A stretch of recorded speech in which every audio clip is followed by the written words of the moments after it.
Bienvenue à Les Affaires Brassicole, votre balado sur l'entrepreneuriat brassicole du Québec, avec Leonardo Calcagno de Baron Mag. Bonjour tout le monde, ici Leonardo Calcagno des Affaires Brassicole. J'espère que vous allez bien tout le monde. Et comme vous savez, l'été est sorti. On vient de sortir du Festival mondial de la bière. Gros 3 jours de là. On est à Bedford aujourd'hui. Puis bien sûr, on est dans plein d'événements qui s'en viennent. Comme vous savez, on est dans on fait une tournée à travers tout ça. Puis aujourd'hui, on fait quelque chose d'intéressant. On va avoir une gang de domaine d'héritage. C'est du cidre bien fait. Du cidre qui est pas, tu sais... pas sucré. Parce que moi, j'aime beaucoup le cidre quand c'est bien fait. C'est plus comme le vin qu'on peut manger avec ça sans être écœuré. C'est quelque chose que j'aime beaucoup. Puis pendant longtemps, le cidre, ça n'a pas été un produit que j'ai aimé à cause de ça. Puis de plus en plus, le cidre devient de plus en plus gastronomique et tout ça. Puis la gang de l'héritage m'ont invité pour qu'on vienne voir un petit peu là-dessus. Puis bien sûr, on va parler avec tout le monde. Aujourd'hui, on parle avec quelqu'un qui a des millions de casquettes, on peut dire. Ouais, salut Léo, c'est un plaisir pour moi d'être dans ta revue des bières, puis en tant qu'ancien du milieu de la bière, ben c'est sûr que c'est quelque chose que j'ai toujours suivi de près ou de loin à certains moments. La place que tu me fais aujourd'hui en tant que producteur de cidre me fait un immense plaisir, merci beaucoup. Puis effectivement, tu as raison, pas seulement moi, mais dans notre métier, on est appelé à porter beaucoup de casquettes. Ici, au domaine héritage, je me trouve à en porter le 3/4 peut-être. J'ai la chance de travailler avec un fermier exceptionnel qui s'occupe de tout ce qui est des arbres. Puis j'ai la chance d'avoir des propriétaires avec moi qui amènent une vision vraiment chouette dans l'entreprise. Mais c'est moi qui ai la chance d'être dans la production elle-même, donc la transformation, la mise en marché, la vente. Hello, c'est un plaisir de vous voir tout le monde. Donc, de faire toutes ces étapes-là, ça me permet d'avoir toujours la mainmise sur chacune des étapes des opérations. Puis pour un contrôle freak comme moi, ça prend un peu ça quand même. Tu peux parler un petit peu de l'héritage. Tu sais, il y a une histoire derrière de ça. Avant ça, c'était quoi avant? Qu'est-ce qui t'a changé? Puis c'est quoi ton brand? Parce qu'honnêtement, il y a une raison, quand je suis arrivé ici, tout ce que j'ai vu, ça me fait penser comme... Est-ce qu'ils pensent un peu à la japonaise un peu? Le design est là, prendre du temps, faire des produits, tout ça.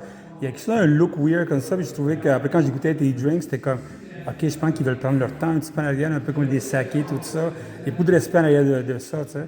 So, avant de parler de ça, peux-tu parler un petit peu d'où vient l'histoire, c'est quoi votre philosophie, tout ça? Ben oui, puis merci pour la question, Léo, parce que elle me donne l'occasion, en fait, de parler de toutes les choses que j'aime le plus dans notre entreprise. Tu sais, domaine héritage, on ne s'appelle pas héritage pour rien. Déjà, c'est le respect des gens qui sont passés avant nous. En fait, nous, on est sur le site qui a accueilli pendant 35 ans le domaine Pinacle. Domaine Pinacle à qui on attribue souvent l'invention du site de glace, ou en tout cas la mise en marché la plus forte, la plus solide. Bien que ce ne soit pas le type de produit que nous, on fabrique, c'est vraiment un honneur de les suivre sur le lieu. C'est les OG de la gang, ça. Carrément, puis c'est grâce à eux, je pense, aujourd'hui, c'est grâce à l'essor du cidre de glace au Québec, si le cidre simple, maintenant, a une aussi belle place. Les anciens propriétaires ici, c'est des personnes hyper charmantes que j'ai eu la chance de rencontrer, qui avaient des visions très cool. Mais quand les propriétaires actuels, Tom Rand et Sandrine Tremblay, ont acheté l'endroit, c'est sûr que du haut de tonnes d'expérience dans les entreprises concernant les technologies de captation de carbone, ça a été un moteur, un vecteur pour implémenter ces technologies-là, puis ces idées-là dans notre nouvelle entreprise. Fait que bien qu'on suivait une entreprise qui était déjà riche, je pense qu'on est capable d'y ajouter quelques pierres à la fondation qui viennent la rendre peut-être encore plus élégante que ce que c'était avant. Pour faire rapide, là, domaine héritage, on se spécialise dans la fabrication de cidre très, très sec, de cidre à 0 g de sucre. Ça a une prétention gastronomique. Moi, je pense que quand on apprécie des fromages, des charcuteries, des fruits de mer, des huîtres, sur un produit sucré, ça a tendance à coller dans le palais puis à fermer l'appétit. En faisant un produit sec, rafraîchissant, ça ouvre l'appétit. Ça donne envie de manger plus, peut-être de boire plus, puis au final, de passer des plus belles soirées. Puis je pense que c'est ça qui compte le plus dans notre métier. Au niveau carbone, les gens pour qui je travaille m'ont donné un défi. Ils m'ont dit, lance l'entreprise de la manière que tu penses que c'est le mieux dans le marché actuel, c'est toi qui connais, mais si ça génère 1 gramme de carbone annuellement, on tire la plug. Ah ouais, à ce point-là. Ça a été le plus beau défi auquel je me suis adonné. Puis je me suis adonné avec tellement de ferveur que c'est pas la carboneutralité qu'on a atteint, c'est la carbonégativité. Ce qui fait qu'on n'est pas seulement... non seulement on ne fait pas partie du problème, mais en plus, on fait plutôt partie de la solution dans nos opérations. Puis écoute, entends-moi, je pense pas qu'on est en train de sauver la Terre, sauf que je pense qu'on est en train de mettre au monde ou de participer à la mise au monde d'un modèle qu'on veut voir s'exporter. Nous, ce qu'on espère, en fait, c'est devenir l'entreprise la moins écologique de la région parce que tout le monde va nous dépasser par les différentes initiatives. Fait que, si on veut résumer le domaine héritage, bien, on parle d'une très, très petite équipe de passionnés qui sont hyper contents de venir s'inscrire dans une histoire riche, d'un domaine riche, qui a vu naître un des fleurons de l'alimentation du Québec, mais qui a aussi eu sa part d'histoire à jouer à l'époque de la Prohibition, à l'époque du chemin de fer clandestin. Fait que là, maintenant, on fait juste nous rajouter notre épaule à la roue dans ce qui touche le défi de notre siècle, qui est celui du carbone et de l'environnement. Ensuite, l'autre prétention qu'on a, c'est de faire un produit gastronomique qui accompagne au mieux les aliments fins que le public décide de mettre à table. S'il décide de choisir des fromages exceptionnels du Québec, il faut avoir un produit qui l'accompagne, pas qui le masque. Fait que c'est pour ça que moi, je suis très heureux de mettre en valeur des cidres fabriqués à partir de levures choisies, un peu comme on fait dans le milieu du vin. Autant que je valorise les produits naturels dans ma propre consommation, autant que je trouve que de travailler avec des levures choisies, moi je travaille avec les levures de chez Fermentis, ça me permet de décupler la quantité de goût avec lesquels je travaille. Pour te donner une idée, Léo, moi je travaille avec 3 variétés de pommes très classiques, la Macintosh, la Cortland, la Lobo. Mais si j'applique 3 levures sur chacune d'entre elles, au final, c'est 9 cidres secs que j'ai à assembler pour créer mes produits. Fait qu'on met de notre côté tous les outils nécessaires à la création de ce qu'on pense être un site gastronomique. Côté SKU, vous avez combien de SKU? Dans le moment, on a travaillé 3. C'est bon, ça. Le côté où se concentrer là-dessus, est-ce que c'est fait exprès ou c'est quelque chose que vous voulez améliorer votre passion pour chacun de vos drinks comme ça? Tu sais, Léo, j'aimerais ça, tu sais, j'ai des idées plein la tête de produits à faire, mais je pense que c'est important de prendre son temps dans un contexte où est-ce que nous, on se voit plus comme un vignoble de la pomme. Tu sais, quand on va dans un bon vignoble, au Québec ou ailleurs, on va pas valoriser un type de raisin avec des infusions de fruits différentes dedans. Puis autant que j'ai du respect pour les producteurs de cidre qui font des cidres aromatisés, fruités et tout, moi j'ai la chance de travailler avec une pomme issue d'un arbre centenaire, avec des racines profondes, dans un sol rocailleux au pied d'une montagne en versant sud. C'est toutes les conditions idéales qui feraient l'envie de tous les vignerons du monde. Fait que moi je l'ai pour mes pommes. Une pomme d'une qualité comme ça, je pense que tu as eu la chance de goûter notre mousseux terroir, tu sais. Il développe une minéralité vraiment chouette. Puis ça, pour moi, ça fait partie de son caractère gastronomique. Je voudrais pas masquer ça avec les fraises, même si j'adore les fraises. Fait que tu as raison. On fait exprès en ce moment de limiter le nombre de produits dans le but de vraiment les accompagner un par un sur le marché pour qu'ils trouvent leur place avant de s'égarer et de se lancer dans un paquet d'idées, là. Vous êtes combien de bouteilles à peu près par année? Là? On fournit une quinzaine de milliers de bouteilles et on fait ça à 3 gars quand même. Fait qu'on je vois ça à la main, comme un old school, comme dans le temps. Hein? Oui, on est à côté de notre matériel d'embouteillage en ce moment. Puis on voit l'embouteilleuse à 4 crayons. Ça, ce qu'on peut deviner par ça, c'est qu'il n'y a pas une bouteille qui quitte le site que j'ai pas personnellement touché, que j'ai pas personnellement capé ou labelé. Fait qu'au final, moi, ça me permet d'avoir un contrôle qualité immense. Puis ça me permet aussi d'avoir la fierté de participer à une entreprise à échelle humaine. Puis moi, c'est un modèle que je veux vraiment voir continuer, tu sais, sans manquer de respect pour les entreprises qui sont plus grosses puis qui ont besoin d'être plus grosses pour arriver à ce qu'ils font. Moi, c'est un modèle qui m'excite beaucoup. Quand je suis capable de nommer les artisans derrière un produit, c'est là que je me sens le plus de proximité. T'es vraiment dans le school de farmhouse, les farmhouse et tout ça. Vous êtes, je sais que j'ai vu une petite machine là-bas. Ça vous tente dans le futur de faire des distilleries, peut-être, tout ça? C'est aujourd'hui qu'on dévoile l'acquisition de nouveaux joujou. C'est belle, mais en plus, c'est canadien en plus, c'est rare. Exact. On comprend que dans le contexte économique actuel, puis bon, si les auditeurs écoutent ça plus tard, dans 3 ans, ça fera plus de sens comme phrase, mais on est dans des tensions économiques un peu difficiles avec les États-Unis.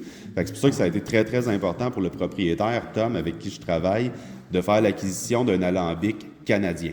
Un alambic de chez North Steel, en Ontario, qui nous ont bien accompagnés là, dans l'installation. C'est une très belle machine, man. C'est une machine malade, puis bon, les auditeurs n'ont pas la chance de le voir, mais tu sais, la cheminée de cuivre, c'est toujours sexy à voir, tu sais, on a vraiment hâte de plugger cette machine-là.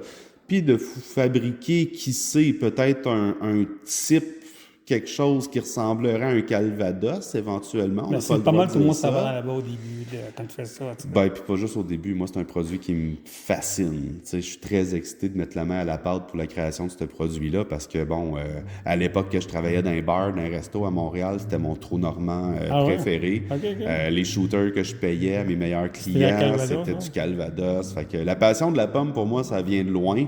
Même si j'ai butiné dans la bière, dans le fromage, dans le vin avant d'arriver dans le domaine cidricole.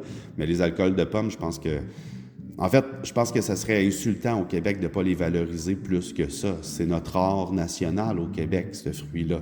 C'est le fruit emblématique. Fait que, tu sais, autant que j'adore le vin, autant que j'adore les spiritueux, pour moi, on devrait tous commencer nos apéros au Québec avec une bouteille de cidre. Ça devrait être une fierté nationale pour moi.